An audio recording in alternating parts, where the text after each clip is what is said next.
Bueno, muchísimas gracias por estar aquí con nosotros en el día de hoy, en este seminario. Bienvenidos y bienvenidas a todos. Hoy vamos a hablar de narrativas con propósito, cómo construir relatos que fortalezcan el vínculo con los donantes.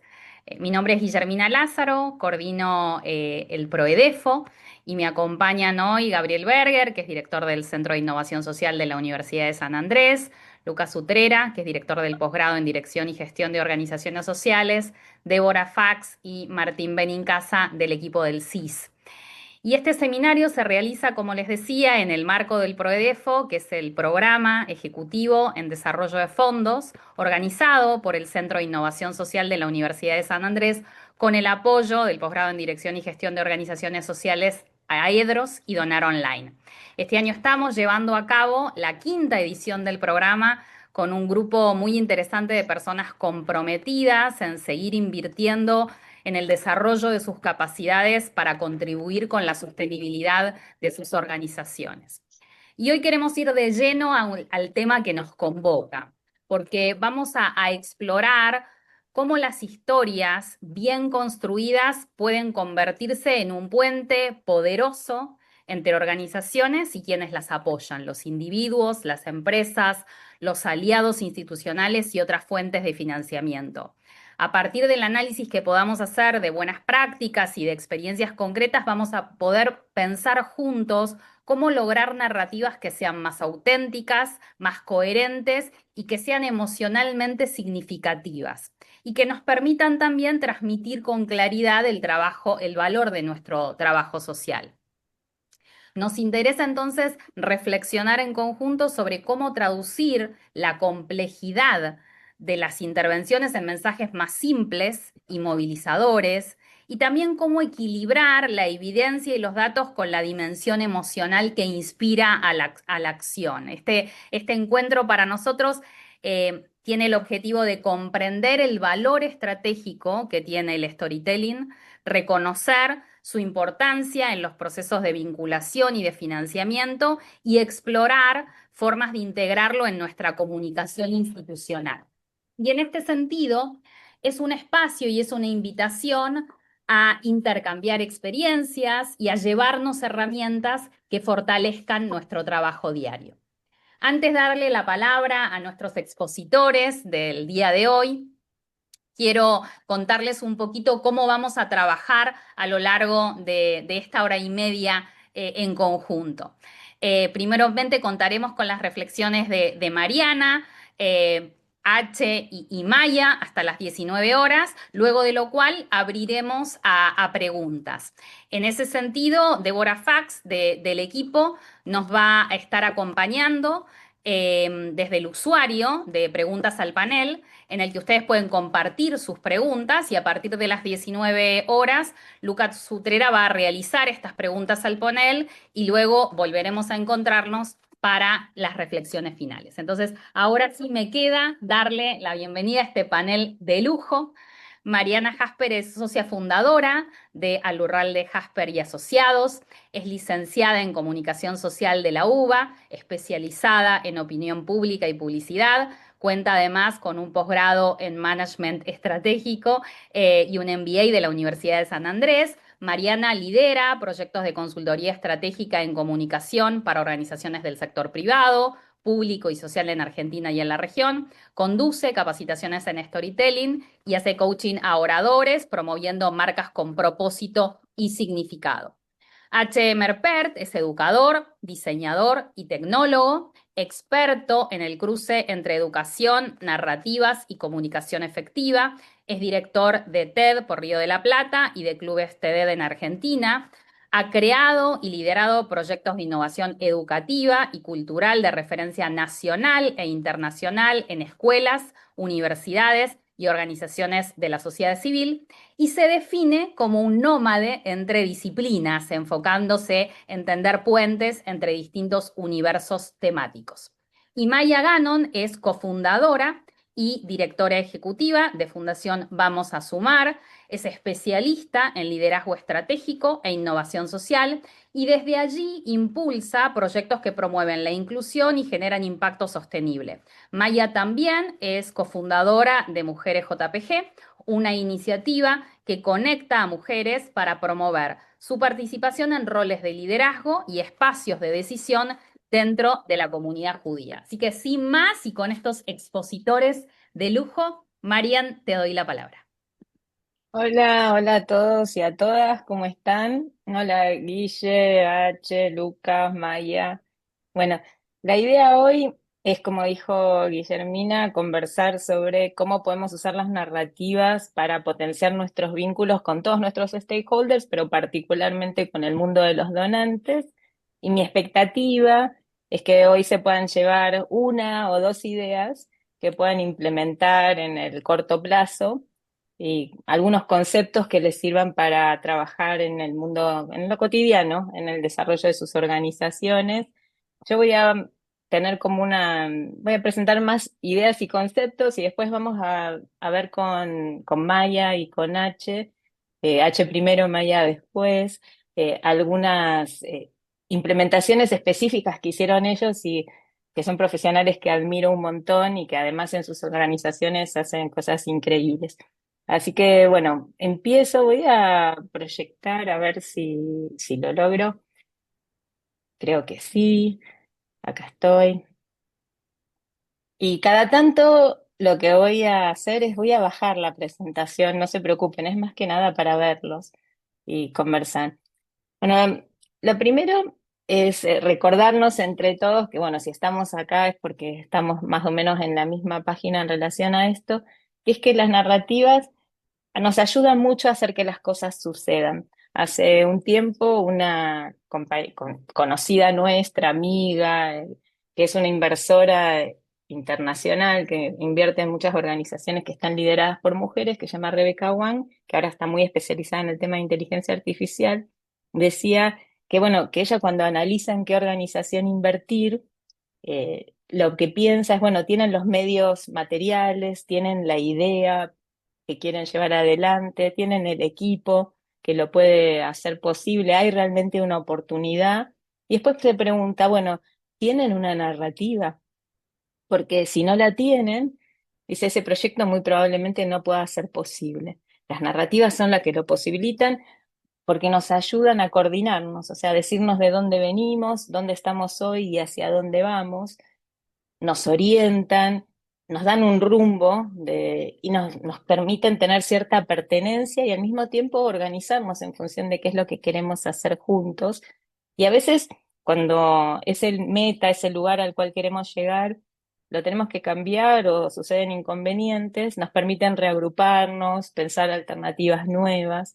Y bueno, en definitiva, no lo digo yo, no es nada nuevo, como lo dice Harari, ¿no? Y otros muchos pensadores, es la narrativa lo que nos permite como humanidad pasar a los pasos siguientes, ¿no? Así que tiene un rol súper importante. Cuando trabajamos en comunicación, las personas que somos más como especialistas en el ámbito de la comunicación, sabemos que además de crear esa narrativa, hay como tres premisas que son muy, muy importantes. Una es que tenemos que ser breves y relevantes. Estamos en un momento de súper guerra por nuestra atención. Todos quieren un cachito de nuestra atención. Eh, el Slack, el WhatsApp, no sé, el mail, la puerta, el timbre, el perro, el gato. Todo el mundo quiere un cachito de nosotros y nosotros no tenemos tiempo. Tenemos un spam, un periodo de atención muy breve. Y entonces, en ese momento en que nos prestan atención, además, tenemos que ser muy relevantes, o sea, tenemos que decir algo que conecte con el otro. La otra cosa que necesitamos en comunicación es ser entendidos, porque estamos hablando de que no estamos haciendo arte, que bueno, si uno está comunicando en términos artísticos, no importa cuál es la interpretación del otro, porque justamente es abierta. Pero cuando queremos comunicar desde el punto de vista de las organizaciones sociales o bueno, desde cualquier organización, tenemos cierto interés de que lo que queremos decir el otro lo comprenda. O sea, queremos ser efectivos. Entonces, bueno, necesitamos ser entendidos para eso. Y lo otro que queremos es que se produzca cierto comportamiento, ¿no? Que yo te cuento algo y quiero que hagas algo con eso. Por ejemplo, que dones, ¿no? Pero puede ser también que te unas a mi causa, que trabajes conmigo, que se lo cuentes a otro. No sé, millones de cuestiones pueden suceder, pero quiero que con lo que yo te cuento algo suceda. Lo que tienen estas narrativas es que cumplen muy bien estos mandamientos, ¿no? Nos permiten ser breves, nos permiten ser entendidos, ¿no? Y producen comportamiento. Y ahora es como que es un acto de fe, ustedes me tienen que creer, pero voy a ir por los tres pasos para que juntos lo pensemos y veamos si estamos de acuerdo en relación a eso. Entonces, en términos de brevedad y relevancia les decía, hay un trabajo importantísimo que tenemos que hacer de síntesis. Es un esfuerzo grande, ¿no? Y en general, cuando vienen las organizaciones, todo lo que hacemos, el otro día le escuchaba a una amiga que se llama Sonia Halshin, que decía, me es más difícil encontrar una organización simple que una compleja, o una idea simple que una compleja. Pero todas son complejas, todas tenemos cierta complejidad. Es difícil contar lo que hacemos. Pero bueno, quizás algunas son más complejas que otras. Dicen, ay, Mariana, vos me decís que yo tengo que contar todo en 5 minutos. Es imposible. Y lo que yo les digo, sí, es imposible. O sea, es un hecho, no se puede contar todo en 5 minutos. Lo que sí se puede es abrir una puerta, ¿no? Es como que con esto que te voy a contar es como si yo diseñara el marco de una puerta y la abriera y te dijera acá adentro está esto que te quiero decir, mirá, es interesante. Y con eso vamos a abrir una puerta que nos va a durar 3, 4 minutos, pero con la fe y la intención de que podamos tener más conversaciones donde sigamos profundizando. Es como en esos jueguitos donde desbloqueamos niveles de dificultad y nos vamos ganando distintos espacios. Bueno, las conversaciones tienen como esos ciclos en los cuales vamos como ganando esa relevancia al inicio, el otro le parece interesante, nos da ese tiempo y nos va renovando esos ciclos de atención, más o menos cada 3, 5 minutos. Si estamos en Instagram puede ser cada 30, o TikTok puede ser 20 segundos, ¿no? Pero digo, en estas conversaciones en las cuales estamos más en el uno a uno, en un email o en un encuentro por una call o en un speaking opportunity, o sea, en un momento de conversación como este público. Entonces, un poco la idea es que no podemos servir todo el contenido junto. Vamos a tener que servirlo por porción. Y yo uso la imagen de la chocotorta en Argentina porque es bastante empalagosa, ¿no? Es riquísima, pero la experiencia, no te puedes comer la chocotorta entera porque te morís. O sea, la experiencia es por porción. Y lo mismo es la experiencia de comunicación. La experiencia es por porción, por cada... ¿Y qué hay atrás de esa idea de, bueno, no, pero tengo que contar todo, ¿no? Bueno, un poco lo que nos corre atrás de esa situación es la sensación de que este encuentro va a ser el único que vamos a poder tener. Entonces, es como que en este momento esta es la bala de plata. Si yo no te digo todo ahora, no te lo voy a decir nunca. Y entonces adentro del evento de recaudación entra todo, Dios y María Santísima, la chancha, los 20, la máquina de hacer chorizo, decía mi papá, o sea, todo.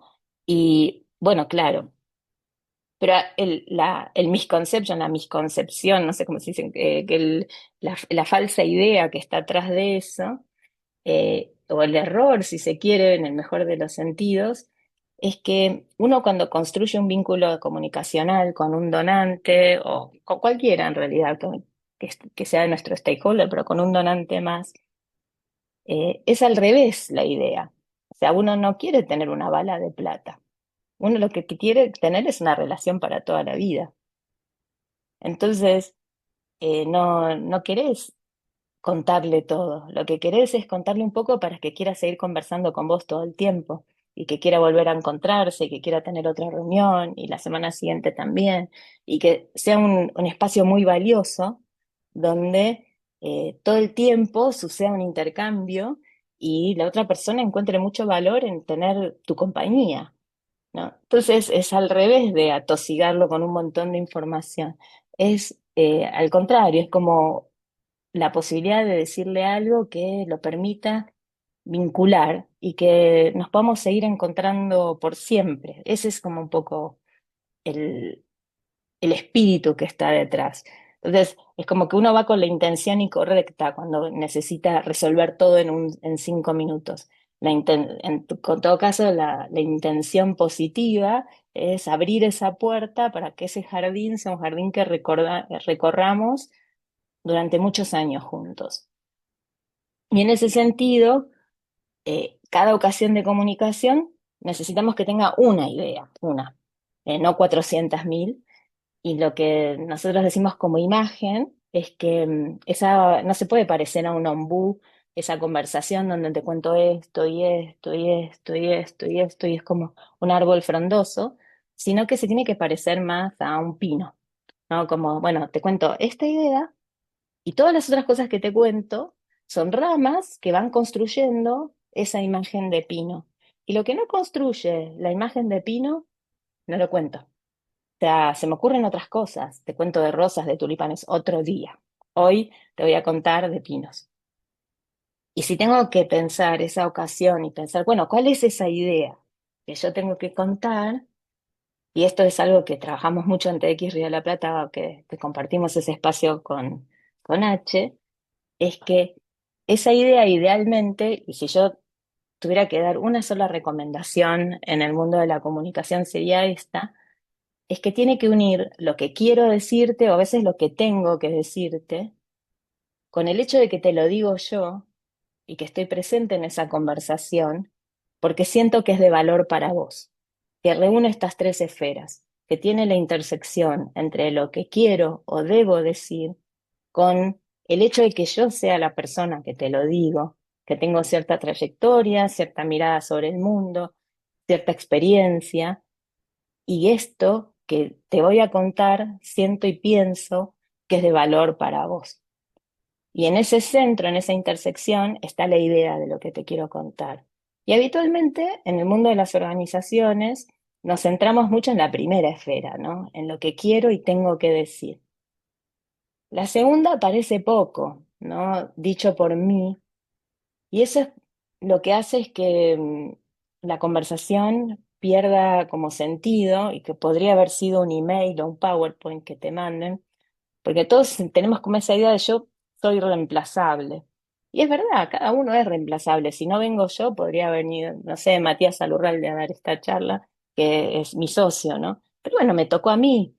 Y si me toca a mí, tiene que valer la pena que yo esté acá y que tiene que tener un sentido que sea yo la... O sea, independientemente de que podría haber sido otro. Porque si no tiene sentido que yo esté acá, entonces la gente dice, ¿para qué vine? ¿No? Porque cuando no tiene sentido que ese orador esté presente, pierde también sentido el otro, que está del otro lado escuchando. Y la última esfera que nosotros siempre, como decimos, somos en organizaciones centradas en los beneficiarios o centrados en el cliente, dicen las empresas comerciales, digamos. Lo decimos, pero en los hechos prácticos no pensamos qué es lo que es de valor para el otro que nosotros le digamos. O sea, ¿por qué es de valor esta propuesta que yo te voy a hacer? Porque yo en general estoy pensando en qué me beneficia a mí pedirte este dinero, digamos, que nos apoyes, etcétera. ¿En qué te beneficia a vos hacer este trabajo conmigo? Entonces, este es como el punto central. Y es difícil saber qué es lo que es de valor para el otro. Lo que tiene de bueno el punto este es que uno puede hacer mucha investigación, entender bien, a veces tiene los recursos, a veces tiene la posibilidad de sentarse con estas audiencias y aprender más, a veces no. Y bueno, cuando no, lo que tenemos la posibilidad es de hacernos como un portafolio de posibilidades de lo que podría ser de valor para el otro e intentar de alguna manera probar a ver que aquello que es más interesante nosotros creemos e intencionarlo. Y lo que tiene de bueno es que uno se puede equivocar, claramente, porque como no sabes, pero el otro valora mucho la intención cuando la percibe. O sea, esta persona está tratando de pensar qué me va a servir a mí. Y entonces te perdona y te da otras chances. Obviamente que no te da 20 chances. Pero bueno, si uno hizo más o menos bien la tarea, entre tres o cuatro, en algún momento enganchás ese lugar donde al otro le brillan los ojos y sabes que va por ahí, ¿no? Que eso es lo que les resulta valioso. Pero bueno, hay que hacer un poco la tarea de tratar de entender quién y cómo es nuestra audiencia. Los donantes son como de una variedad importante, ¿no? Hay institucionales, hay de financiación internacional, hay empresas, hay individuos que son grandes donantes porque tienen fortuna o porque tienen un buen pasar. Hay individuos que son pequeños donantes, ¿no? Y hacia adentro tienen intereses muy, muy distintos.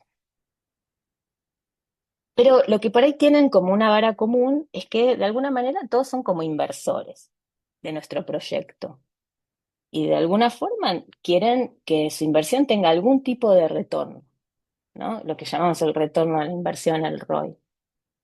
Y en el lenguaje de los donantes y del mundo social, eso generalmente se traduce en la palabra impacto. O sea, yo quiero que de alguna forma esto que vamos a hacer juntos tenga un impacto. Cuanto más sofisticado es el donante, sofisticado quiero decir más metido en la conversación del mundo social, más busca que ese impacto sea sistémico, o sea, que cambie de raíz las causas de ese problema que venimos a resolver. Y por eso muchas veces lo que aparece detrás es la pregunta esa de, bueno, ¿cuál es nuestra teoría del cambio? O sea, ¿cómo es que nosotros vamos a hacer ese impacto sistémico? Pero no todos, ¿no? Eh, la otra cosa es que en general, hay siempre excepciones, ¿no? Las personas donan a personas a las que confían que, para que resuelvan ciertos problemas concretos. Y entonces por eso es que es tan importante que aparezcan los referentes de las organizaciones, que tengan un perfil, esas personas, que uno pueda decir, te conozco, la conozco, que haya casos, que haya testimonios.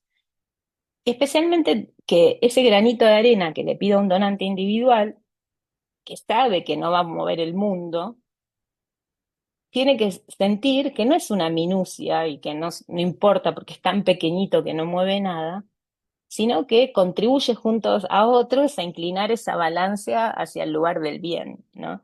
Que de alguna manera esa suma en conjunto va a producir algo. Cuando las personas que son donantes individuales donan a instituciones, en general lo hacen porque sienten que esa institución es una marca en la cual pertenecen, ¿no?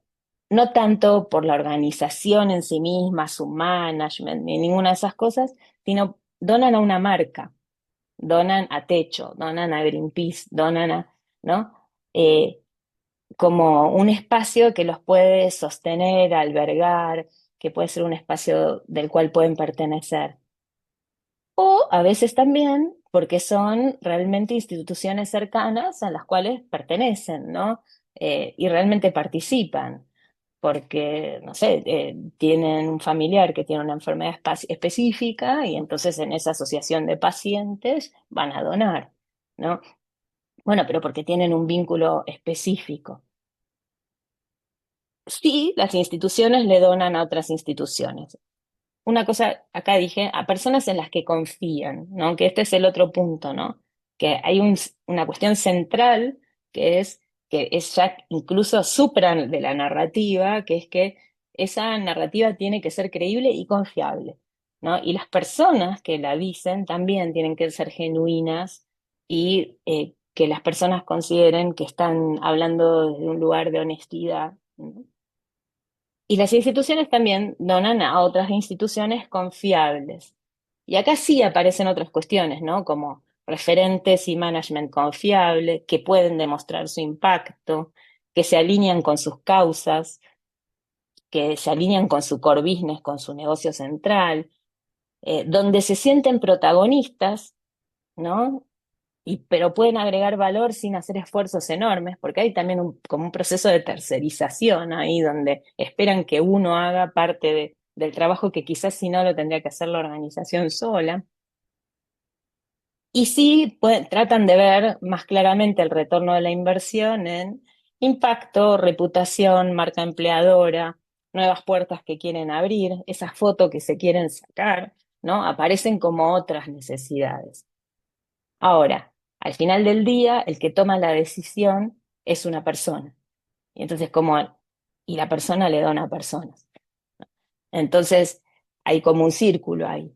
Está bien, la institución quiere ciertas cosas, pero la persona de esa institución se va a movilizar, además, por otra, por la gesta de una persona que le habla a otra persona, ¿no? Y que confía en otra persona que puede resolver algo concreto. Entonces, hay mucho de que esta comunicación tiene que ser personal humana y humana, que tiene que construir esto que decimos que es confianza, que la confianza se construye en distintos países del mundo de manera distinta, pero en general tiene estas cuestiones, ¿no? De puedo hacer bien mi trabajo, tengo un track record de responder bien a mis solicitudes, digamos, a lo que dije que iba a hacer, lo hago, ¿no? Estoy muy comprometido con la causa común y no tengo una agenda oculta, ¿no? Estas cuestiones son como muy básicas. En distintos países tienen como valores diferentes. Por ejemplo, en los Estados Unidos soy muy competente, es mucho más relevante de soy muy relacional. En los países de América Latina soy muy relacional, quizás va por arriba incluso de soy muy competente, pero bueno, esta cuestión de que hay que construir confianza es muy relevante. Y en todos los casos tenemos que poder contar de una forma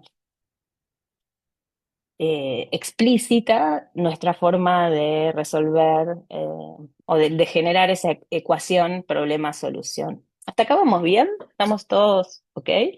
¿Sí? Bien, buenísimo.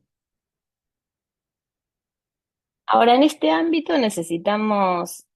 Les dije, ¿no? Hay como que los donantes son re diferentes, y estamos hablando de uno solo de todos los stakeholders, ¿no? Entre sí son súper diversos, diversas, y nosotros tenemos este mandato que es real, que tenemos que ser coherentes y consistentes, porque es parte de esta construcción de confianza, y además tenemos pocos recursos, por lo cual no podemos estar invirtiendo en muchos canales con distintas narrativas y haciendo cosas muy diferentes para cada uno. No tenemos tanto lujo para segmentar tanto.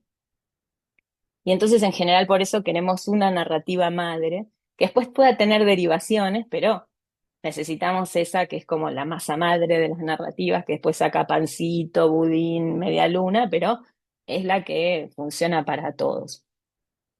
¿Cómo hacemos, no? Para hablarle a personas tan distintas con una sola narrativa. Bueno, y acá el- obviamente que nosotros, ninguno de nosotros tiene la creatividad de Pixar, pero el criterio que usamos es el de que esas narrativas sean a lo Pixar. Y acá espero que todos hayan visto la película Buscando a Nemo, creo que sí. Y un poco acá la reflexión es, cuando uno dice Buscando a Nemo, se acuerda, ¿no? De que el pececito le toca con la aletita un bote, desobedeciendo a su papá, y es pescado sin morir, se lo ponen como en una pecerita y se lo llevan hasta Sydney. Bueno, se acuerda un poco de todo el arco narrativo de la película. En el medio, bueno, el papá lo va a buscar, se encuentra con Dory que se olvida de todo, se encuentra con los tiburones, se encuentra con la tortuga que le dice cómo es la corriente cálida de Australia y llega hasta Sydney. En paralelo está pasando lo, lo que le pasa a Nemo, ¿no? Que está dentro de la pecera del dentista y bueno, se trata de escapar de la pecera, hace amigos, bueno, lo logra, termina en una bolsita cayendo en el océano, bueno, al final las historias se juntan y papá e hijo se encuentran, ¿no? Eh, en definitiva, hay un proceso de lectura que una nena de 3 4 años perfectamente lo puede entender, ¿no? O sea, pececito se pierde, en realidad mandan una macana, se pesca, lo va, el papá lo va a buscar, y en el medio un montón de aventuras. Linealidad y perfecto. Ahora, si yo se lo muestro esto a un nene o una nena, digamos, de 12 13 años, perfectamente se da cuenta, ¿no? De que esta tortuga es un poco fumona y que no es una tortuga común, es medio surfer, tiene una onda especial, ¿no? Tiene como otros guiños, ¿no? Entiende el chiste, son amigos, no comida, que dicen los tiburones. Eh, Se engancha con otras cosas. Y si yo soy un papá o una mamá, me pregunto otras cosas, ¿no? Me pregunto, ¿estaré sobreprotegiendo a mi hijo? ¿No? Eh, ¿Es esta la manera ideal de la crianza? Lo estaré haciendo, no sé, saltar sobre las esponjas en vez de hacer lo que tiene, irse con el maestro a rayas a dar vueltas por todo el océano, ¿no? Sea, tiene por lo menos tres grandes niveles de lectura, más allá de un último nivel de lectura que podría ser cómo se hizo la factura de esta película, cuánto se produjo, cómo es la animación, digamos, toda la parte técnica, que habrá gente que es experta en cine que también entiende todo eso y se maravillará o no sobre cómo es esa parte de la narrativa. Entonces, nosotros cuando tenemos que armar la narrativa de nuestra organización, también es importante que la pensemos en estas capas, ¿no? Y que pueda tener distintos niveles de interpretación. Para el donante individual, que es poco técnico, para el gran donante, que habitualmente es más técnico, para el donante institucional, que tiene ciertos requerimientos, para el financiador internacional, ¿no? Para que en general es como una mamushka o una caja china, donde va sumando niveles de complejidad y que le va agregando cuestiones a esa narrativa. Entonces, uno, para ser breves, tenemos una idea, un pino, la intersección entre lo que quiero decir, lo que he dicho por mí, que es de valor para vos, entendiendo quién es el otro y con una narrativa única en varias capas. Breve. La otra es ser entendidos. Ser entendidos implica hablar con lenguaje claro, sin jerga, sin siglas, digamos, como quizás lo más obvio, pero también en esto que decíamos de la complejidad, tratar de no tentarnos con lo complejo, y acá pues, podemos decir, bueno, nuestra narrativa le podemos poner como un ranking a las cosas que queremos decir entre cuán relevante es decir esto para el otro y cuán difícil es de entender. Y si hacemos ese cuadrante, queda como súper claro que lo que es muy relevante para contarle al otro y es fácil de entender se tiene que quedar en lo que le cuento. Y aquello que es muy relevante, pero es muy difícil de entender, le voy a tener que dar tiempo. Quizás tengo 10 minutos para conversar y 5 le voy a contar esto. Y lo que es quizás una obviedad, pero que a veces es muy tentador y lo dejamos, es que hay muchas cosas que son muy relevantes, pero que son divertidas, que técnicamente son espectaculares y que qué sé yo, y que las dejamos y que no tienen que estar porque nos confunden. Y después, bueno, hay algunas cosas que son irrelevantes, pero que Hola. son fáciles, que las podemos dejar si suman a la historia, ¿no? Entonces, esta es como una manera de pensar el contenido. La otra manera de pensar cómo lo podemos hacer más fácil de ser entendidos por los demás es acercándoselo a cosas que los demás ya conocen, comparándoselo con su vida cotidiana. Esto es como ese verano que pasó esto. Esta es una analogía, funciona de esta manera como funciona esto. Es una metáfora también. Podría ser de esta, ¿no? Como hay distintas formas de unir, de acercarnos a lo que ya es conocido por el otro, como cuando yo les digo una sola idea como un pino. Ya les doy una imagen de cómo es esa idea que es punzante, que es filosa, que va para adelante, que es una sola, que, ¿no? Eh, es- y que es distinta del ombú, ¿no? Estas cuestiones nos acercan al contenido a los demás y nos hacen que esas ideas que para nosotros por ahí son muy cercanas, pero que son muy lejanas para el otro, se las van como acercando para que el otro pueda tener un próximo conocido al cual ir y decir, ah, es como esto. Cuando uno lo pone dentro de una narrativa, en una historia, le da como mucha facilidad al otro para entender, porque las narrativas, o sea, inicio, nudo, desenlace, es algo que es muy previsible. La gente sabe, bueno, esto me está haciendo el setting de cómo empiezan las cosas. Acá me va a contar el conflicto y acá me va a contar la resolución. Entonces se siente tranquilo, tranquila, de que cómo va a ser el orden de las cosas y eso es como que le baja la tensión y puede escuchar mejor y no está mareada, preocupada por cómo va a venir la cosa. Primer acto, segundo acto, tercer acto, tener en la narrativa ese orden, a veces no en esa secuencia, pero claro, bien definido, ayuda mucho a la comprensión. Es como una especie de atajo para crear en el otro, en la cabeza, sentido. Y también es un muy buen vehículo la narrativa para llevar datos, ¿no? Porque dentro de la historia uno se acuerda de un montón de cosas, ¿no? Porque une esos datos con ciertas emociones que están en la historia. Por eso decimos que las historias son como datos con alma. Entonces, para entender, está buenísimo que usemos metáforas, analogías, comparaciones, que metamos esa información, los datos, en un arco narrativo, inicio, nudo y desenlace, y que usemos un lenguaje claro y que todo aquello que es irrelevante y muy difícil de comprender, no lo usemos en la primera instancia, por lo menos. Y lo que sí es relevante y es difícil de comprender, le demos mucho tiempo, que no lo simplifiquemos, que le demos mucho tiempo para poder conversarlo con el otro. Y el tercer punto, y este es el último, y ya vamos a ir terminando con este último, es que queremos con las narrativas producir comportamiento.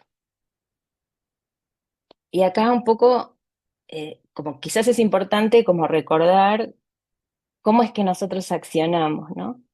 Y es que las personas accionamos a partir de lo que recordamos, no a partir de las experiencias, sino a partir de cómo recordamos que esas experiencias fueron.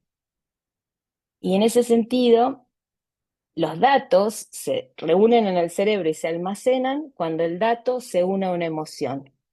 Si no se une a una emoción, es como si el dato entra por una oreja y se va por la otra. El dato unido a una emoción, como por ejemplo la sorpresa, me súper acuerdo, ¿no? Como, eh, no sé, yo les pregunto cuál fue la última compra que hicieron en Mercado Libre y en general uno no se acuerda cómo es el nombre de la empresa a la cual se lo compró. Pero si esa empresa no te entrega el paquete, te recontracordás, ¿no? Porque hay una emoción negativa, o sea, las emociones positivas y negativas te hacen que ese dato quede súper presente. Yo me recontracuerdo cuando me regalaron una bicicleta por primera vez, cómo era el día, cómo era la temperatura, un montón de datos que quizás son totalmente innecesarios. Me acuerdo por qué calle empecé a andar, o sea, todo eso. Ahora, si me preguntan qué me regalaron cuando cumplí 36 años, seguro que era hermoso, pero no me acuerdo nada, ¿no?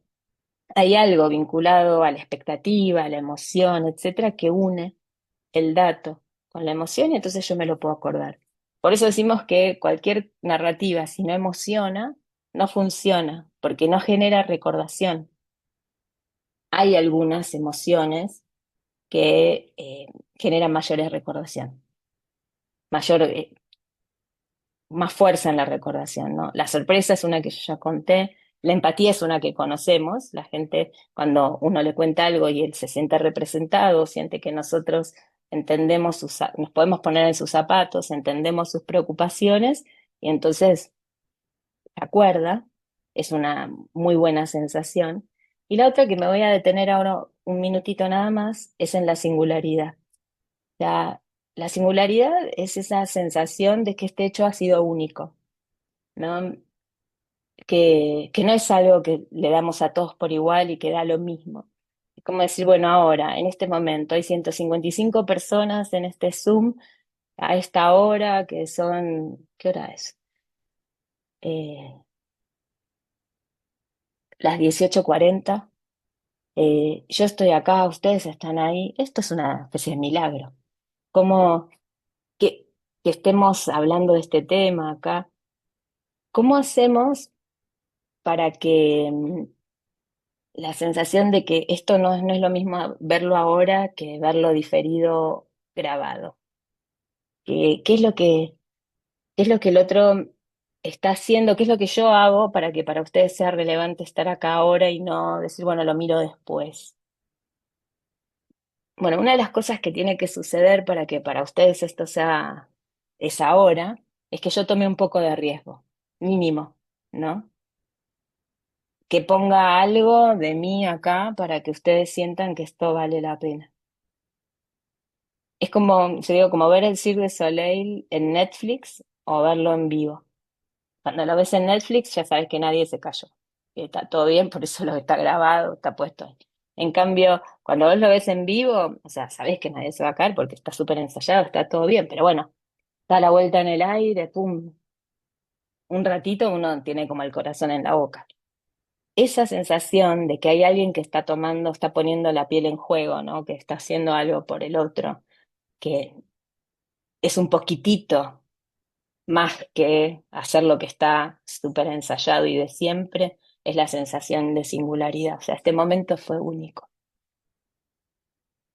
Y el otro, la otra sensación que la gente recuerda mucho es la poética, cuando uno percibe la belleza de que la forma se une con el contenido, que lo que yo digo está alineado con mi forma de decir.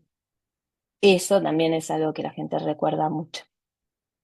Y un poco, como ya estamos ahí cerrando y con poquito tiempo, eh, las dos cosas que más que les quiero decir es que cuando uno tiene una narrativa y cuenta una historia y empieza con había una vez, por un ratito se suspende la incredulidad.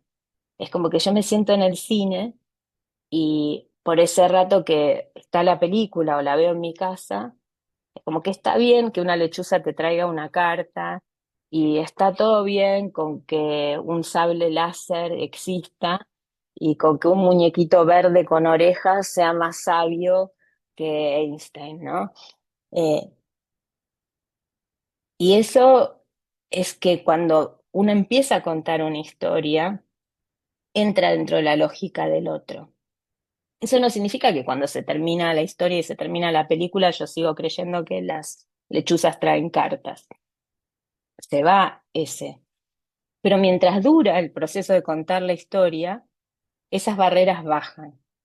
Y lo que pasa cuando bajan las barreras es que uno tiene la oportunidad de mostrarle algo al otro que por ahí no estaba dispuesto a ver en estos momentos de grieta o también porque no tiene ganas de prestarle atención o porque es algo que no le es relevante de forma habitual. Y yo se lo puedo mostrar y si lo hago bien, lo que va a suceder es que lo va a ver. Y hay algo que pasa con lo que uno ve, que es que uno no lo puede dejar de ver. Y esto es como cuando uno en el feed de Instagram te viene una imagen como a la de, que dice, ¿esto qué es? ¿Un conejo o un pato?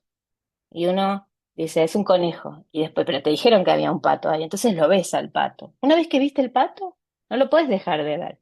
Después uno puede elegir, este pato me gusta, yo no, yo quiero esto, yo quiero lo otro.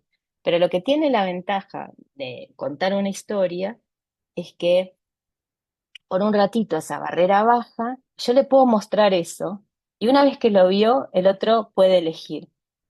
Pero si no lo conoce, no lo puede elegir. Entonces, le doy la oportunidad de que lo conozca y porque lo conoce después, tiene la oportunidad de decidir en nuestro favor. Y esto me parece que es súper, ¿no? Esto es como cuando uno dice, no pienses en el elefante, no hay forma de no pensar en el elefante. Bueno, una vez que uno ve el pato, no lo puede dejar de ver. Y la otra cosa, y esto para cerrar, que es súper interesante, es que cuando uno cuenta una historia, puede elegir cuáles son las luchas que están adentro y puede cambiar el lugar de lo que habitualmente podría ser el enemigo, ¿no? Y esto también es porque a veces la gente tiene como muy cruzado, ¿no? Que contra qué es lo que estamos luchando y a veces es contra uno que están luchando, ¿no? O sea, muchas veces uno es parte de esa polémica, ¿no? Y uno puede correr eso y crear otro espacio de antagonistas, otros protagonistas y otros antagonistas, ¿no? Acá yo les traje uno que es bien polémico, ¿no? Que es que uno podría hablar de la maternidad forzada cuando a las niñas se las hace proseguir con el embarazo, y por ahí uno podría decir que la lucha es aborto sí, aborto no, ¿no? Y sin embargo, en esta campaña, que fue de toda Latinoamérica y súper fuerte, la propuesta es niñas sí, que sigan siendo niñas y no que sean madres, ¿no? Y uno corre la discusión de la otra cancha, ¿no? Eh, en esta, que era una campaña para personas con síndrome de Down, ¿no?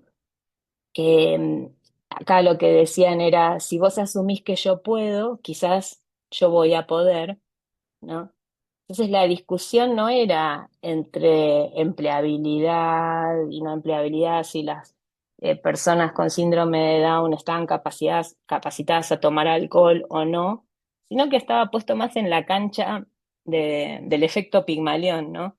En el sentido de que esto de que si uno es un docente que piensa que el otro puede, el otro tiene mucha más chance de poder, o sea, cambió la cancha de lugar, dijo, a ver, quizás vos asumís que yo no puedo y entonces no puedo, pero mirá si asumís que puedo, entonces capaz yo también voy a poder.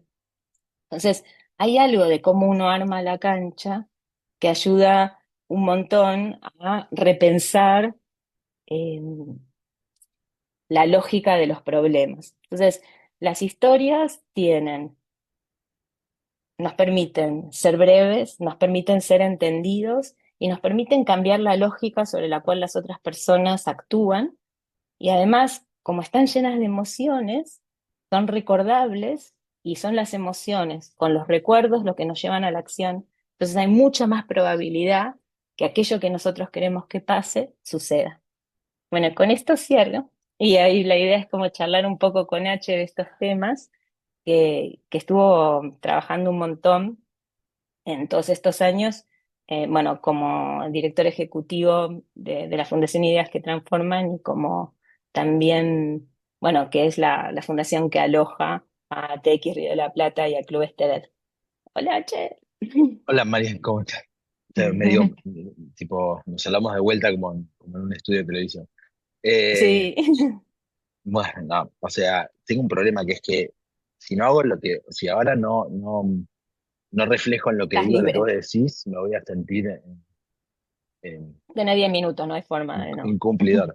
No, bueno, a ver, yo un poco quería contarles, más allá de la narrativa de toda la organización, quería enfocarme en un proyecto específico de la organización, que es uno de los dos proyectos, no es que tenemos 100 millones de proyectos, entonces, pero quería hacer un poquito foco ahí y contarles algo que estuvimos charlando con Marian, que me parece que puede ser útil para la conversación.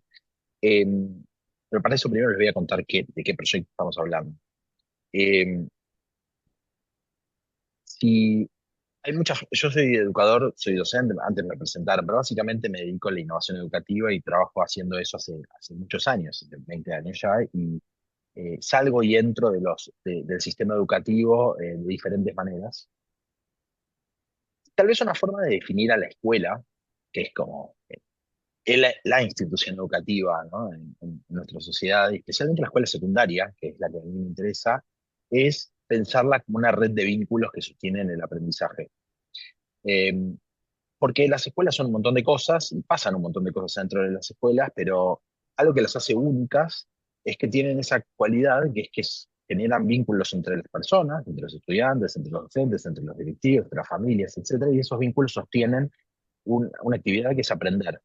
Y es distinto a otras cosas que pasan, como por ejemplo aprender solo en tu casa, aprender en línea, aprender homeschooling, aprender en la universidad. Es otra estructura porque esa característica la hace única, o sea, la hace única respecto a otros dispositivos. Y eso quedó muy claro en la pandemia, por ejemplo. Cuando en la pandemia se rompieron esos vínculos, la escuela dejó de ser escuela. Por lo menos no pudo cumplir, no lo logró. Y quedó clarísimo, la gente se caía a rolete del sistema, ¿no? Entonces la escuela, para ser escuela, tiene esta característica que es una red de vínculos que sostienen el aprendizaje. Y si miramos esos vínculos de cerca, si los ponemos en un microscopio, esos vínculos están hechos de una proteína básica que es la comunicación, que es cómo los pibes entre sí se apoyan, cómo se vinculan con los docentes y los docentes con los pibes para que ese aprendizaje suceda, cómo las familias y las instituciones se relacionan para ayudar a que estos pibes aprendan, eh, cómo los directivos se relacionan con los docentes. Todos esos vínculos son como la proteína de esta red de vínculos, ¿no? Todos estos lazos comunicativos son la proteína de esta red de vínculos. Y si hacemos un poquito más de zoom, esa proteína, que es la comunicación, está construida a base de confianza. Tal vez, si lo pensamos así, eh, podemos entender por qué vienen fallando sistemáticamente todos los intentos por arreglar algo que sabemos que está un poco roto y que necesitamos arreglar, que es la escuela secundaria. Venimos ya de varios años de muchas reformas educativas en el sistema de distintos niveles. Pero especialmente en la escuela secundaria hay consenso general sobre que necesita cambios y necesita mejorar, sobre que no la queremos destruir, sino mejorar y construir mejor. Y hay muchos planes y ya hubo varias reformas en todas las provincias educativas. Siempre pasa lo mismo. En algún momento, en algún punto, todos se empiezan a quejar y la cosa se descompone y empezamos a pensar la próxima reforma. Y tal vez eso tiene mucho que ver, y todos los que están en el sistema educativo de alguna forma seguramente van a reconocer esto de alguna manera, eso tiene que ver mucho con esos vínculos de confianza. Es difícil hacer innovación en espacios en donde no hay confianza. Básicamente porque la innovación requiere tiempo, requiere que nos podamos de alguna forma acostumbrar a las cosas nuevas, bajar las barreras para recibir lo Sí, nuevo. Y eso y en la es escuela todos difícil. desconfían de todos. En la escuela todos Los desconfían de padres de la todos, escuela, los chicos de los docentes, las totalmente. autoridades de los docentes de los padres. Todos están en este momento, la foto es, los pibes saben que la escuela no les habla a ellos, y entonces desconfianza. Los docentes saben que los pibes saben esto, entonces están a la guardia alta. Los directivos reciben las quejas de los docentes, entonces guardia alta. Los docentes se dan vuelta a los directivos y le dicen, escuchame, tengo un problema que necesito resolver. Guardia alta. La familia le pide a la escuela algo que la escuela no puede dar. Guardia alta. Están todos en esa situación. Las autoridades ministeriales están diciendo, hagamos esto, y las escuelas le dicen no. Y entonces empezamos de vuelta con toda esa situación. Entonces, nosotros veníamos haciendo TEDx Río de la Plata y veníamos haciendo estos eventos en donde encontramos gente que está haciendo cosas increíbles y los ayudamos a encontrar una idea. Y lo que nos dimos cuenta es que por más que nosotros hacíamos esto para inspirar a otros, lo más importante que lográbamos sucedía en el proceso de pensar esas ideas y aprender a primero encontrar esas ideas, después estructurar esas ideas para que sean entendidas por otros y contarlas en un escenario. Y entonces se nos ocurrió que tal vez en vez de usar lo que pasaba mucho en una época, que era usar las charlas en el aula para enseñar algo, podíamos usar el proceso de aprender a dar una charla para provocar un aprendizaje que es básicamente aprender a comunicarse mejor, aprender a escuchar mejor y aprender a contar lo que uno quiere decir, estructurar lo que quiere decir y contarlo. Y a eso le pusimos Clubes TED y creamos un proyecto para que en escuelas secundarias, docentes de la misma escuela lideren un proceso, guíen, faciliten un proceso con sus estudiantes en donde aprendan, donde el proceso de, como resultado, que los pibes le dan una charla TED en un evento TED dentro de la escuela, y eso tracciona una serie de aprendizajes. En educación se lo llama aprendizaje basado en proyectos. Hay un proyecto que tracciona una serie de aprendizajes, que eso de alguna forma eh, a- les enseña a los pibes a escuchar, a contar, a estructurar ideas, y que eso de alguna manera empiece a crear vínculos, esta proteína, se empieza a generar confianza y empiezan a contarse y a comunicarse mejor entre los diferentes actores del sistema. Y cuando empezó a funcionar, nos dimos cuenta que em, además de enseñarles habilidades de comunicación efectiva a los pibes, generaba un montón de vínculos súper interesantes entre los docentes y los pibes, porque lo que pasaba era que por primera vez en muchos casos tenían la oportunidad de hablar de algo que no era lo que la escuela les decía que tenían que hablar, sino que tenían la oportunidad los pibes de traer sus intereses para trabajar en conjunto con los docentes en encontrar una idea propia para contar, como con las características que Marian acaba de describir hace un ratito. Pero esa es la forma en la que le explicamos ahora. que es una forma en la que se lo explicamos a los stakeholders, ¿no? Cuando le queremos contar a un ministro de Educación por qué es importante este proyecto, lo que hacemos es contarle esto. ¿Por qué? Bueno, porque ese ministro está pensando en el sistema y en la reforma del sistema, pero no es, sin duda, de ninguna manera es como lo empezamos a contar al principio, ni como lo contamos siempre, digamos, cada stakeholder en el camino, por ahí adaptamos un poquito esta narrativa. Eh, y esa narrativa tiene un montón de cosas extra que vamos sacando y poniendo dependiendo de con quién estamos hablando. Por ejemplo, la escala. Este es un proyecto que tiene muchísima escala. Nosotros empezamos haciendo esto en 2014 con muy poquitas escuelas y ahora lo estamos haciendo con 1.600 escuelas de todo el país. Hay 11.000 secundarios. Estamos arriba del 10% de las escuelas secundarias. Eso es una característica fundamental del proyecto, pero no a todos les resulta relevante. Les resulta relevante a los ministros de Educación, les resulta relevante a veces a los pibes para sentirse parte de algo más grande. Por ahí al docente lo que le importa es lo que pasa adentro del aula, ¿no? Entonces, en esa tensión vamos modificando. Y un poco lo que decíamos con Marian es que yo puedo identificar 3 momentos en donde fuimos pivoteando un poco el mensaje en relación a este proyecto. Y uno es cuando arrancamos. Cuando arrancamos lo que decíamos era que queríamos transformar la educación a través del poder de las ideas. Muy lindo, muy épico. Es un porqué bastante claro, bastante inespecífico también, ¿no? Digamos, muy general. Y lo que decíamos era que lo que hacemos era capacitar docentes para liderar clubes TED en las escuelas, y era el cómo, ¿no? Y el qué, o sea, lo que hacíamos era que contábamos y contábamos esta historia de por qué, de cómo llegamos a crear los clubes TED, ¿no? Entonces lo que hacemos es, y contábamos el programa, ¿no? Después lo que pasó fue que en 2020, pandemia, y bueno, un poco recién comenté que, o sea, fue un momento muy complicado para el sistema educativo y para las escuelas en general. Entonces, nosotros empezamos, ahí hicimos como un primer viraje. Lo que pensamos es, bueno, tal vez tenemos que enfocarnos un poco más. Lo que estaba pasando era que los adolescentes estaban en la lona, digamos, porque había realmente muchas situaciones que los ponían contra las cuerdas y había muchos temas vinculados con salud mental. Entonces empezamos a enfocarnos en uno de los aspectos de lo que hacíamos, que es el aspecto más vinculado con nuestros adolescentes, es que los adolescentes sean escuchados, que sus ideas sean escuchadas. En un contexto en donde lo que estaba pasando era que los adultos estábamos hablando todos entre nosotros sobre cómo abordar la pandemia y los pibes estaban abajo de una mesa, escondidos, y no había forma de escucharlo. Entonces empezamos a enfocar ahí.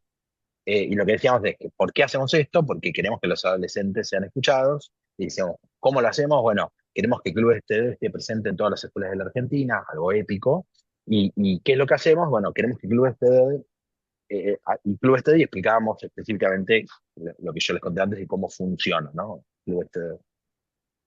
Después la pandemia pasó, y si bien nosotros seguimos intentando que las ideas de los adolescentes sean escuchadas, y para eso lo que hacemos es tratar de construir habilidades en los pibes para que puedan contar sus ideas, y también habilidades en los adultos para que puedan escucharlas, eh, empezamos a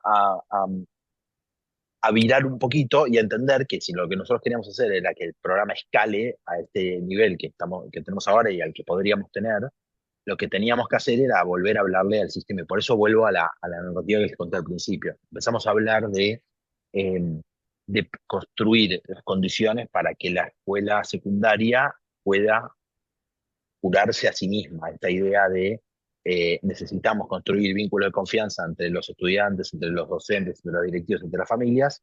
Y la forma de hacer eso es mejorar la comunicación entre los actores del sistema. Clubes TED tiene un rol en eso. Y al mismo tiempo también es una forma de practicar ABP, que es aprendizaje basado en proyectos, que es una de las formas que hay bastante consenso que tiene que estar dentro de la educación que se viene, en la educación del futuro.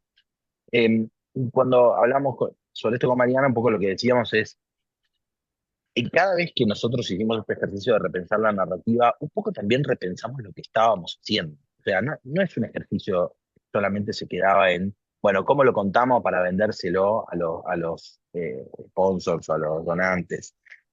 Tenía mucho que ver con nosotros estar convencidos de por qué estábamos haciendo lo que hacíamos. Nuestra organización es una organización que se dedica a comunicar ideas, y en donde la comunicación es fundamental en lo que hacemos, Entonces es como un poco el ejercicio que nosotros terminamos haciendo es repensar lo que hacemos para redoblar nuestro esfuerzo en lo que estamos haciendo. Y eso trajo como consecuencia, en algunos casos, reenfocar el foco Modificar.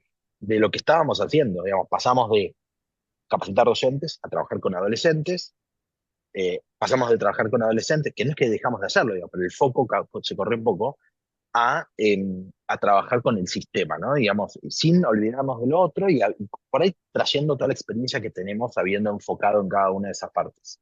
Eh, a mí me parece que la definición de la narrativa no es solamente una forma de contarle a los donantes cómo hacer para que ellos te den plata o por qué te deberían dar plata, sino que tiene que ser en gran medida una forma de explicarte a vos por qué estás haciendo lo que haces y, y que eso te dé suficiente energía y convencimiento para que después te escuche gente que probablemente no tiene nada de ganas de escucharte, y para lo cual si vos no estás convencido, la cosa no sucede. Y después pasan otras cosas, como Y lo ahí yo técnico. Si fuera Lacan te pararía ahí y, y te diría ya está, ¿no? Ok, Porque, o sea, es como, o sea, está la muy bien, narrativa es la forma en que uno se explica a sí mismo también lo que está haciendo, incluso antes de poder explicárselo a los demás, ¿no? Y que totalmente. cuando uno se lo explica de una manera distinta es capaz de hacer las cosas de una manera diferente y bueno, y tener Totalmente. mucho más impacto.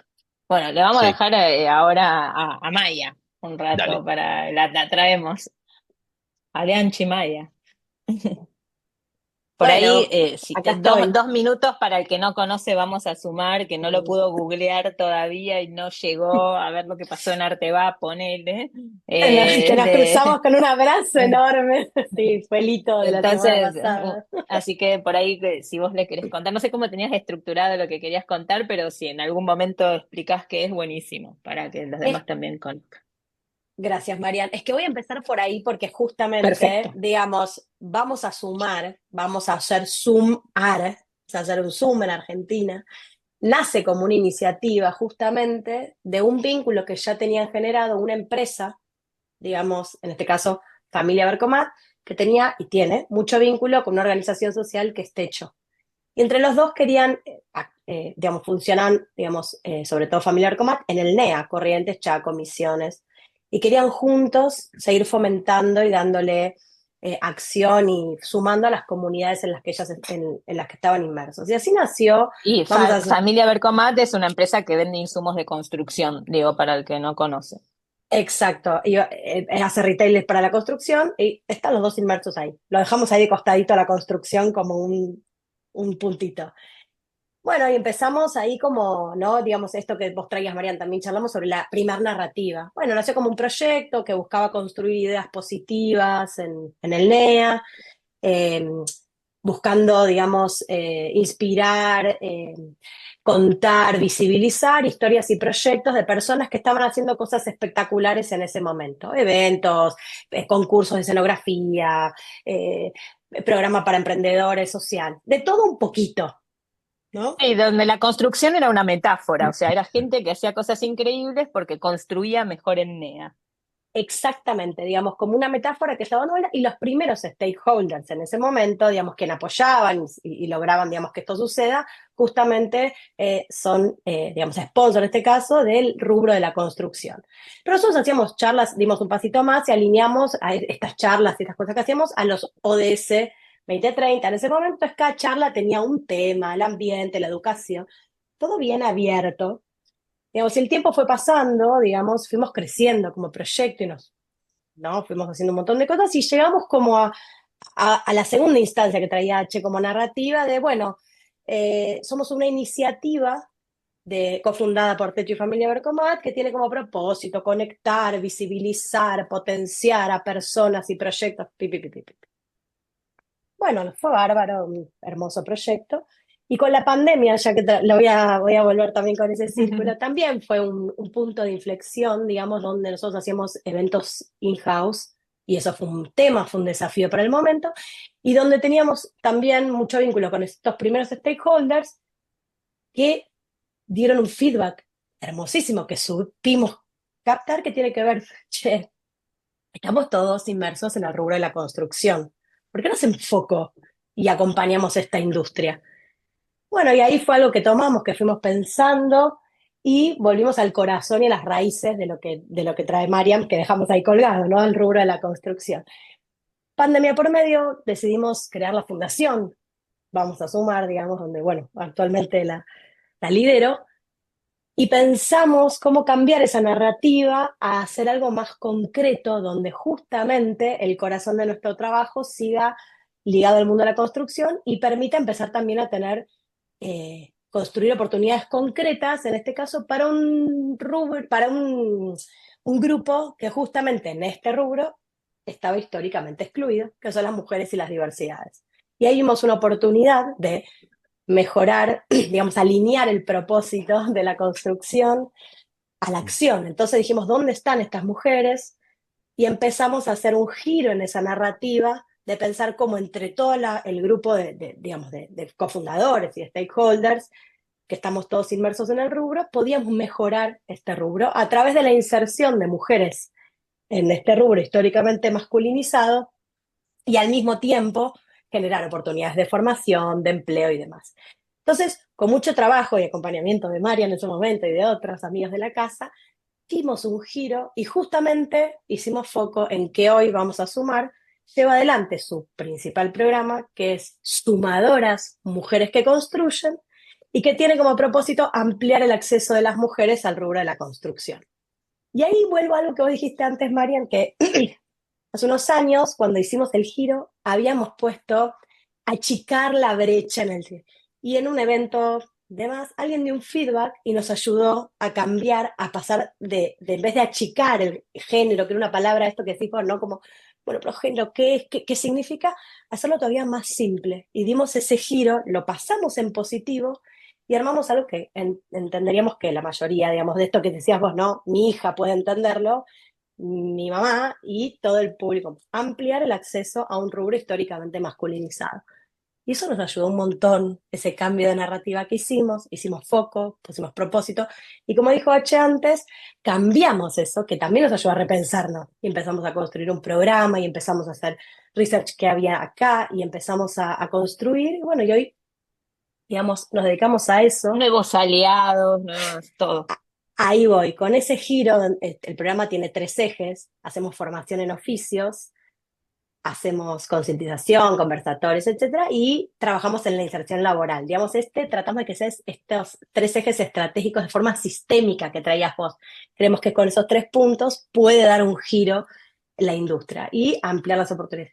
Y eso nos permitió cambiar la narrativa y salir solamente de los stakeholders del rubro, que además le aportamos mucho más valor, porque mejoramos la industria, más mano de obra, bueno, y entre otras cosas, y nos permitió esto que traíamos, María, ya que está, lo vamos a contar. Digamos, hicimos una alianza espectacular con el Banco Santander, ¿sí? Que, digamos, apoya becas de empleo.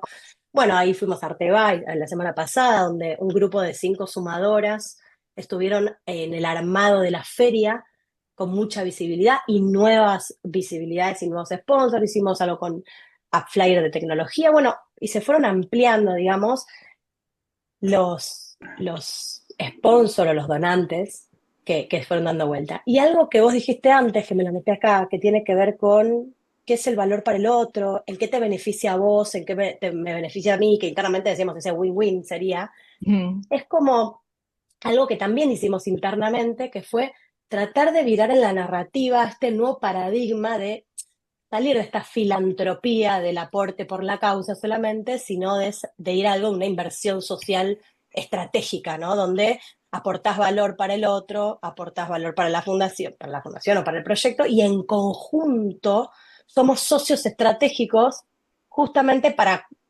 resolver ese problema juntos que tenemos, que en este caso sería que haya más mujeres en la industria de la construcción. Y eso nos ayudó también a girar y a pensar al donante, a las instituciones, a la cooperación, como socios estratégicos, como inversores que trajiste vos, para poder realmente hacer un cambio sistémico que es con tu aporte, con tu apoyo, con tu alianza, con lo que estamos haciendo, vamos a cambiar el sistema donde vamos a permitir, digamos, ampliar ese número, ¿no? Digamos, las mujeres están en obras es el 1%, bueno, queremos ampliar ese porcentaje, sumate a cambiar esa realidad con nosotros. Entonces ahí fuimos trabajando y seguimos pensando en cómo acompañar esa narrativa y algo que voy a decir acá como entre nosotros en Entre confianza. nosotros. Digamos, tiene que ver con que sigue también habiendo esa tensión entre vamos a sumar y las sumadoras y ese naming que tenemos, que sería el tercer paso y el tercer desafío de la narrativa para seguir girando, que bueno, siempre está. Así que, bueno, un poco por ahí, ¿no? Digamos, donde logramos Está en buenísimo. muy poquito qué haces, cómo lo haces y para quién lo haces, y eso nos ayuda un montón, y bueno, al principio para cerrar, de conectar, visibilizar y pensar a personas, muy abstracto. Entonces, bien chiquitito el foco, bien al punto, y la verdad que en ese sentido, bueno, seguimos como acompañando esa narrativa y esperamos el año que viene pasar al tercer nivel, así que el año que viene les cuento cómo Sí, sería esa tercera transformación. Pero bueno, eso es un poco. excelente. Y Gracias. eso es lo que me parece genial. Gracias, Maya, A espectacular. Que ustedes. eso es lo que tiene, que cuando yo le decía masa madre, vieron que la masa madre es un bichito vivo. O sea, hay que sostenerlo en vital, ¿no? No es un germen que está vivo, y cambia, va mutando, no es que es único y que va a quedar así para siempre, sino que se va a ir como revitalizando año a año en el trabajo, ¿no? Y eso me parece genial. Bueno, acá ya sé que están Lucas y Guille como para que aparezcan las preguntas. Así es. Bueno, acá, bueno, en primer lugar, gracias a los tres. Mariana, me llevaste así de paseo con tus metáforas, me diste hambre con la chocotorta, la masa madre, o sea, realmente fue muy ameno y muy encantador poder seguir tu relato que abrió muchas cosas, así que gracias. Y bueno, y Hachi y Maya, en parte también algunas de las aportes de ustedes ya un poco que están dando algunas respuestas a preguntas que empezaron a aparecer. Una primera pregunta que llegó antes de que vos hablaras de lo de las emociones, Mariana. Preguntaban si, dice, existen estudios de que hay emociones más efectivas al momento de despertar la curiosidad de quien no nos conoce aún para que nos quiera conocer más. ¿Cuáles son las que más sirven? Bueno, vos hablaste después de sorpresa, singularidad, empatía, poética. Y yo agrego como una cuestión en este contexto de dificultad que en cuanto al financiamiento que estamos viviendo en esta coyuntura, yo estoy viendo algunas organizaciones que están como apelando a una narrativa de la crisis, de la falta de recursos, de la posibilidad que nos quedemos sin fondos para atender esta causa. ¿Cómo juega, digamos, qué podrías decirnos de eso? A ver, yo creo que las emociones, viste, Disney te dice que bueno, que son 5, 8, no sé, pero bueno, hay más, ¿no? Como que la sensación de urgencia, la indignación también funciona. No digo que no, o sea, a veces es necesario enojarse, estar indignado, sentir la urgencia de que hay que hacerlo ya. Ahora, mi, en mi experiencia, y esto no lo podría decir con un paper científico, ¿no? Pero en mi experiencia en estos momentos, más que indignar o decir me voy a quedar sin nada, creo que es más importante conectar con aquello que juntos queremos proteger, ¿no? Que siempre es qué valores juntos queremos proteger que por arriba de las necesidades, etcétera, ¿no? Como, bueno, por arriba de la grieta, de yo pienso esto, vos pensás lo otro, ¿no? ¿Qué es lo que juntos como sociedad necesitamos proteger? Y después entra, bueno, como queremos proteger esto, está este problema que alguien lo tiene que atender. Y bueno, ese alguien happens to be us. Resulta que somos nosotros, que lo hacemos tan bien y que tenemos todas estas maneras de pensarlo, que ya lo venimos laburando hace un montón, eh, y que tenemos esta perspectiva única acerca de eso, y que tenemos enemigo en el sentido de antagonista común, que es claro y que lo podemos identificar y que no es el otro político, el otro sistema, el otro no qué sé yo, sino es un otro concreto en términos de mecanismo racional que puedo trabajar, modificar, hacer que pase de una manera distinta. O sea, porque, no sé, Maya, por ejemplo, no es que yo no diga que no existen, no estoy negando esto, pero Maya no dijo en su discurso, porque lo que nosotros tenemos que combatir es el patriarcado de la construcción, digamos, que perfectamente lo podría haber dicho entre comillas, ¿no? Pero es un ente abstracto, ¿viste? Como que quién va, ¿no? Eh, entonces, bueno, no, algo como concreto que vamos a hacer, que vamos a hacer que las mujeres puedan aprender un oficio y puedan trabajar de ciertas cosas dentro de la construcción y al principio en esta y después en esta otra, qué sé yo, como cosas concretas.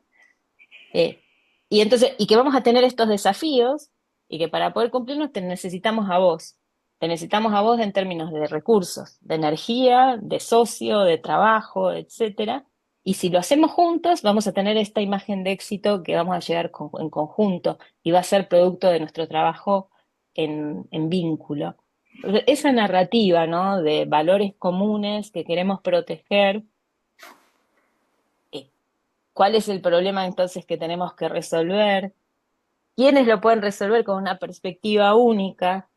¿Qué rol podrías tener vos para ayudarnos? Y entonces, ¿qué cosas buenas en común podríamos hacer? Es como una lógica que al otro le resulta mucho más interesante que decir me voy a morir si vos no venís, Totalmente. ¿no?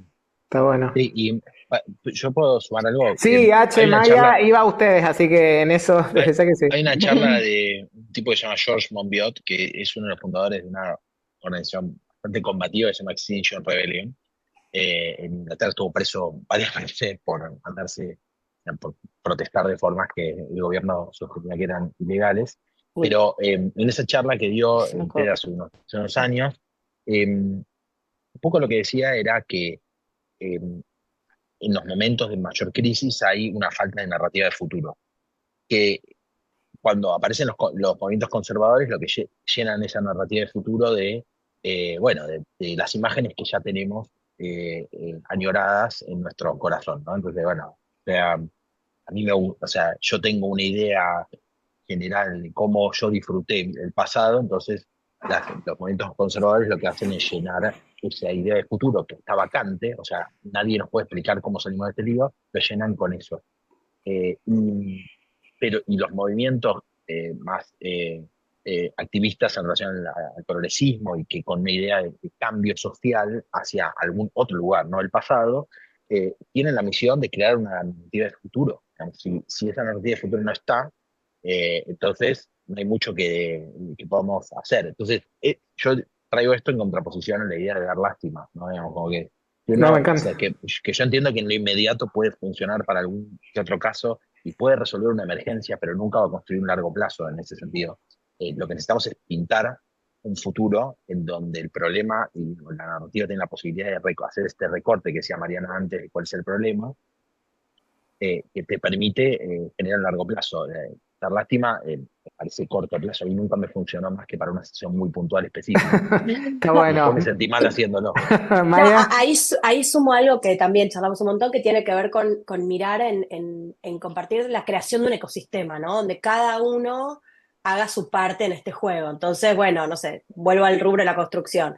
Nosotras capacitando y formando a las chicas y acompañándolas en su inserción, las constructoras dando trabajo y empleabilidad, las aseguradoras bajando sus, no sé, y haciendo incentivos para que se contrate, bueno, el Estado poniendo, digamos, entonces, digamos, desde ese lado, qué rol y qué papel juega cada uno para el armado del ecosistema que acompaña a resolver tu problemática o a cumplir tu propósito. Me parece que esa es una mirada también interesante. totalmente. Así que no, bueno, está bueno este enfoque, porque estamos viendo bastante, no sé si bastante, pero estamos viendo como apelar a este momento crítico. Así que están buenos ahí esas líneas que nos comparten. Y yendo un poco a esto de simplificar el mensaje, ¿cómo lograr, preguntan, un equilibrio entre un mensaje más simple que puede entenderlo cualquier interlocutor sin perder cierto vocabulario técnico? Vos, Mariana, dijiste datos con alma, pero me parece que como que lo habitual es siempre esta secuencia de te explico el problema, te digo lo que hago y te digo resultados. ¿Hay algún camino intermedio que permita, o cómo le damos alma a esos datos en función a esta secuencia que permita simplificar la explicación de la causa que nos impulsa? Ah, bueno, a ver, yo creo que no sé si se puede simplificar, lo que se puede es como hacer un puente entre lo que a la persona le importa y lo que uno quiere contar. Y si logra que el otro le interese lo suficiente, entonces va a poder darse el tiempo de explicarlo lo suficiente. Entonces, voy a dar un ejemplo en relación a esto. Nos- para todo hay una charla TED, ¿no? Pero eh, ese es nuestro bias, ¿no? Nuestro problema, nuestro sesgo. De hecho, acá Pero preguntan por libros. Yo sé que ustedes me van a decir charlas TED, además de algún libro, así que. no, sí, sí. Pero bueno, por ejemplo, hay una charla de un matemático que ahora no me acuerdo exacto cómo se llamaba el nombre del matemático que, bueno, pero bueno, la cuestión era que quería contar una teoría matemática muy compleja y quería que nosotros nos interesáramos por esa teoría, ¿no? Y entonces él lo que empieza es contando que hace 500 años, no, 500 no, en el 1800, digamos, un matemático muy joven que tenía 18 años sabía que al día siguiente se iba a morir. Y como sabía que al día siguiente se iba a morir, escribió una carta. ¿Pero por qué sabía que se iba a morir? Porque por una cuestión de polleras se había quedado a duelo con un oficial de francés. Y el oficial era buenísimo con las armas y él era un desastre, entonces sabía que al día siguiente se moría. Y entonces se puso a escribir a la luz de la vela una carta durante toda la noche, como 15, 16, no sé cuántas, 30, 40 páginas, a su mejor amigo. Entonces le dejaba, ¿no? El legado, esto, bla, bla, y 15 de esas páginas eran su teoría matemática. Al día siguiente efectivamente se murió. Pero la teoría matemática que él desarrolló es una de las primeras materias que aprenden los chicos de 18 años cuando hacen las carreras de exactas en todo el mundo. Y a ver, acá dice, el matemático es Eduardo y Sáenz de Cabezón. ¿Y cómo era se llamaba la teoría de Bois? No, ¿cómo era? Te estás metiendo en un brete. Pero No, algo pero así. sí, Bueno, ya no, nos no me vamos a acuerdo, acordar. no me acuerdo. Pero Pero bueno, es la segunda charla que dio Eduardo en TX Rapid. bueno, pero cierro el concepto. La cuestión es que se murió y esa materia es la misma que estudian los chicos de 18 años cuando entran a la universidad y es la única materia que tiene nombre y apellido, que creo que es teoría de Wow o algo así, ahora no me puedo acordar porque tengo mucha niebla mental últimamente. Pero no se llama aritmética uno, geometría uno, estadística uno, se llama la teoría de Valois o algo así. Y entonces, claro, yo, obviamente que nadie se levanta en la mañana y dice, vamos a estudiar la teoría de la dale, este es el momento. No, pero una vez que te dijeron, bueno, todo esto de que un pibe le Galois, escribió a los perdón. Galois, ahí está, Galois. que, que un pibe escribió esto y que esto es, viste, desde 1800 hasta ahora se sigue aprendiendo y que son pibes de tu misma edad, digamos, si sos un chico de 18 que le escribió a alguien, es como si Duki la hubiera escrito, ¿entendés? Claro, sí, sí. ¿No? Eh, el, bueno, entonces te da ganas de decir, bueno, ¿qué habrá escrito? ¿Cómo habrá sido esto? Bueno, entonces ahí, ahora que yo te tengo ahí, vamos a tener una hora de clase de matemática y la vamos a aprender, ¿no? Pero en ese sentido, es que la idea de que yo no la voy a poder simplificar la teoría de Galois. Lo que voy a poder hacer es hacerte que vos quieras tener la hora de la clase de matemática para que la aprendamos. Perfecto. Último minuto, le hago ahí a los tres una pregunta puntual. Eh, la antítesis de la narrativa breve que produce comportamientos. ¿Algún ejemplo? Bueno, Maya, quizás vos Es la que te paraste un poco. Así, porque acá varios decían, bueno, está bueno todo lo que nos dijiste, sobre todo Mariana, o las experiencias de H y de Maya, pero cuéntenme, no necesariamente propios, digo, puede ser, digo, esto lo vi, no va, ¿qué diría? Mm, narrativas que no Que serían. no, una narrativa que no, que no. Y bueno, es que Qué justamente lo que difícil. pasa es que todas las que no son las que no te acordás. No me Bien, acuerdo, claro. Por bien. eso es que no, porque son tan complicadas que no Sí. te, A ver, no espera, complicadas, sino que tan aburridas o tan Marian, poco pregnantes. Sí, diga. se me ocurren dos cosas para decir cortitas más técnicas, pero que pueden ayudar. La primera es la Sí, diferencia entre síntesis y resumen. Muy cortito. Es una pavada, uno lo aprende esto en la escuela, pero yo me lo había olvidado hasta que lo volví a ver en el contexto de tener. O sea, por ejemplo, yo les puedo decir, me levanté a la mañana, no me sonó el despertador, me levanté tarde, salí corriendo, se me cayó el café en el remero, me tuve que cambiar la remera, llegué tarde al laburo. Cuando estaba en el laburo, como había llegado tarde, entré tarde a todas las reuniones y tenía una atrás de la otra. A las 11 de la mañana tuve una reunión que salió muy mal. A las 12 del mediodía me dolía tanto la cabeza que tuve que hacer una pausa de 5 minutos. Llegué a la 1 de la tarde destruido. Ese es el resumen de una mañana que pude haber tenido. La síntesis estuvo una mañana de mierda.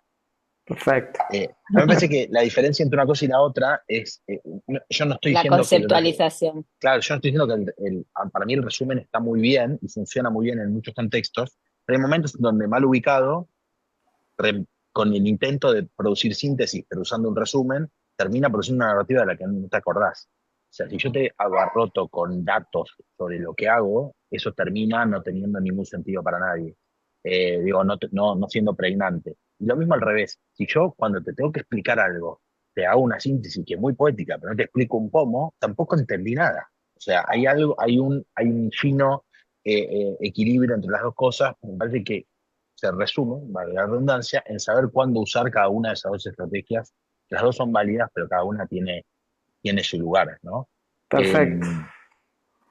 Bien, gracias. Buena ahí aporte, síntesis, resumen. Y ya en tiempos de ir resumiendo, Guille, te paso ahí la palabra. Teníamos más preguntas, pero bueno, el tiempo nos apremia. Gracias, Lucas. Bueno, si tuviera que quedarme con una idea central, es que las narrativas en nuestras organizaciones no son un accesorio, son estratégicas, definen cómo somos percibidos, si logramos generar confianza y sobre todo si conseguimos que nuestro mensaje se entienda, ¿no?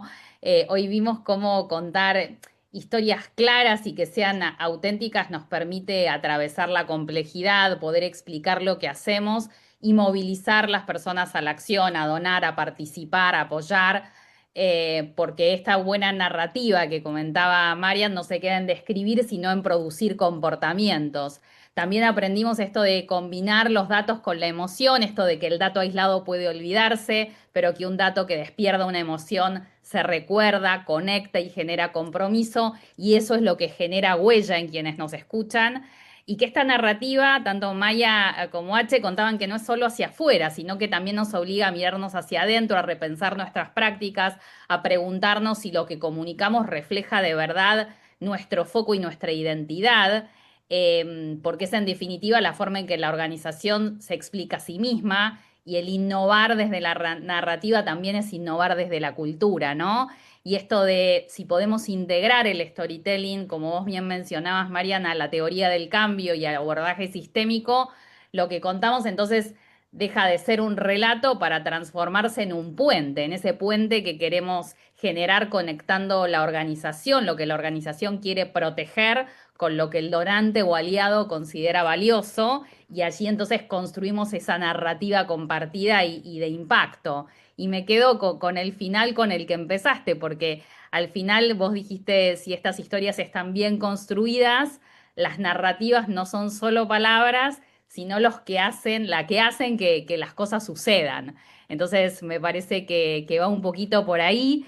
Agradecerles a Marian, H y Maya su participación y todo lo rico que compartieron, nos deja pensando un montón. Así que agradecerles especialmente a ustedes y a todos los que nos acompañaron en el día de hoy. Vamos a dejar colgada a partir de mañana seguramente en nuestro sitio la grabación para que aquellos que quieran compartirlo puedan hacerlo. Así que nuevamente a todos, muchas gracias por participar. Chao, gracias a todos y nos Gracias. vemos ahí por gracias. ahí. Nos vemos. Chao.